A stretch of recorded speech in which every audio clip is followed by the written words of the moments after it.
ইতিহাসের এক পরিচিত নাম ফেরাউন নিজেকে চিরস্মরণীয় করে রাখতে নির্মাণ করেছিলেন মা বাদে আবু সাম্বল নামে একটি মন্দির। নিখুঁতভাবে সূর্যের কক্ষপথের সঙ্গে মিল রেখে পাহাড় কেটে এই মন্দির তৈরি করতে সময় লেগেছিল ২০ বছর। প্রাচীন মিশরের ফেরাউনের স্ত্রী ছিলেন আসিয়া, পুরো নাম আসিয়া বিনতে মুজাহিম। ১২৪৪ খ্রিস্টপূর্বে ফেরাউন তার প্রিয়তমা স্ত্রী আর নিজের জন্য নির্মাণ করেছিলেন এই মন্দির। মন্দিরটি এত নিখুঁতভাবে নির্মাণ করা হয়েছিল যে বছরে ২ দিন ২২ ফেব্রুয়ারি এবং ২২ অক্টোবর সূর্যের রশ্মি মন্দিরে প্রবেশ করে মূল হলটি অতিক্রম করে এবং ভিতরে থাকা ভাস্কর্যগুলিকে আলোকিত করে। আর তা দেখতে এখনও সারা বিশ্ব থেকে জড়ো হন হাজারো পর্যটক। মন্দিরটি কাদেশ বিজয়ের স্মরণে নির্মিত হলেও সেই সময়ের বিখ্যাত দেবতা আমুনের অনুসারী ফেরাউন চেয়েছিলেন এর মাধ্যমে প্রতিবেশী রাজ্য ও গোত্রগুলোকে বিস্মিত করতে।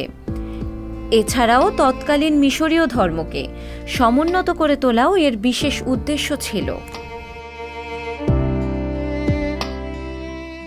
মন্দিরটির প্রবেশমুখে রয়েছে ফেরাউন ও তার স্ত্রী সহ ছোট বড় ৮টি ভাস্কর্য, যেগুলোর বড় ৪টির মধ্যে একটি ফেরাউন, এর বাকি ৩টি তার দেবতাদের, আর ছোট ৪টিতে একটি তার, আরেকটি তার স্ত্রী আসিয়ার, বাকি দুটো তার উপাস্যদের।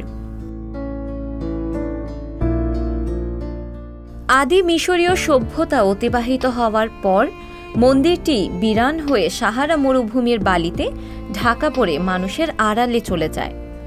১৮১৭ সালে ইটালিয়ান প্রত্নতাত্ত্বিক বিলুনজির এর তল্লাশিতে আবু সাম্বল নামে এক বালকের মাধ্যমে প্রাসাদটির সন্ধান পাওয়া যায় এবং পুনরায় তা পরিপাটি করে দর্শনার্থীদের জন্য উন্মুক্ত করা হয়।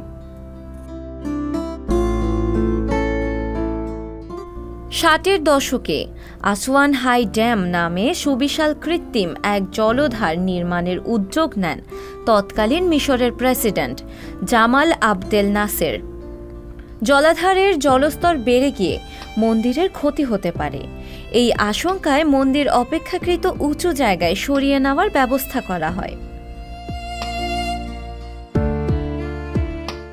এই ওয়ার্ল্ড হেরিটেজ সাইট সরানোর কাজ শুরু হয় ৫০টি দেশের সহযোগিতায়।